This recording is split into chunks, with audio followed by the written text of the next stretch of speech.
afternoon. So, kasama ko yung anak ko ngayon.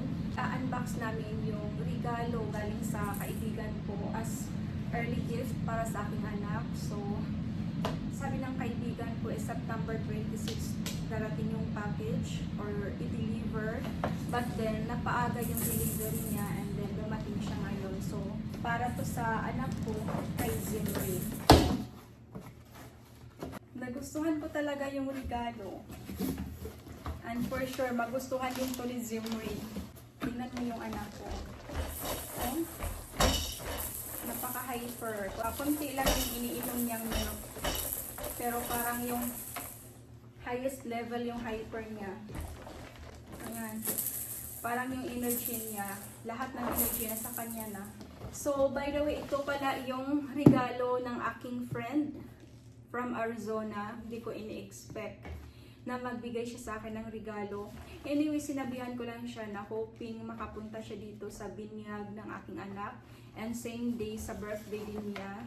Parang isang celebration na. Kaso parang hindi siya makapunta dito kasi may trabaho siya and then wala na siyang VL. Available VL or vacation leave. So, okay lang, naintindihan ko naman, baka balang araw magkita din kami. So, ito yung regalo niya, ang daming advertisement.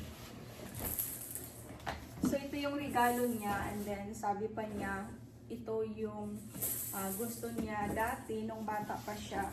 And then, thankful ako, yung dating gusto niya, inupad niya para kay Zimri. So, para kay Zimri na. So, nakalagay dito, assembly by an adult before use. So, applicable siya age 12 to 24 months. So, this toy has no brake. Bike yung regalo niya para kay Zimri. Baby balance bike. So, for sure, itong bike na to, lalo siyang magiging hyper. Lalo siyang mag-ano dun sa labas, hindi kaya sa loob. So, every time makita niya to, gusto niya to. Gustong-gusto niya to. So, magagamit to siya everyday. Hapon, morning, minsan, pag pupunta kami sa labas, sa backyard namin. So, yan, magagamit niya ito.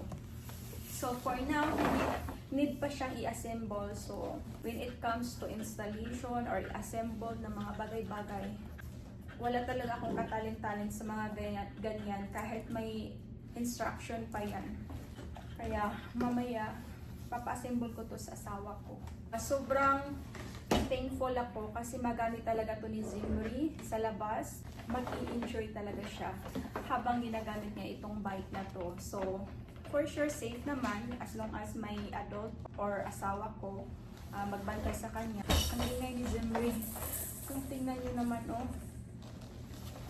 Buksan natin. So, ito yon. So, may instruction naman siya kung paano siya i-assemble. And then, nagustuhan ko yung kulay. Ayan, ang ganda ng kulay. Ito yung handle niya. And then, so ito yung gulong niya. Ito yung upuan. And then, yung kabilang gulong naman. Connected pa rin ito sa handle niya. Pag i-assemble siya, ganito na magiging hitsura niya.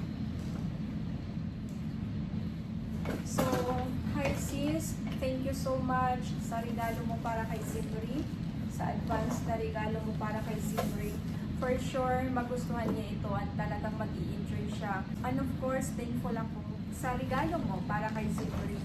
Nagustuhan ko talaga siya and then magagamit talaga ito niya everyday. Kapag pumupunta kami sa backyard, medyo malawak doon, pwede siyang mag-bike.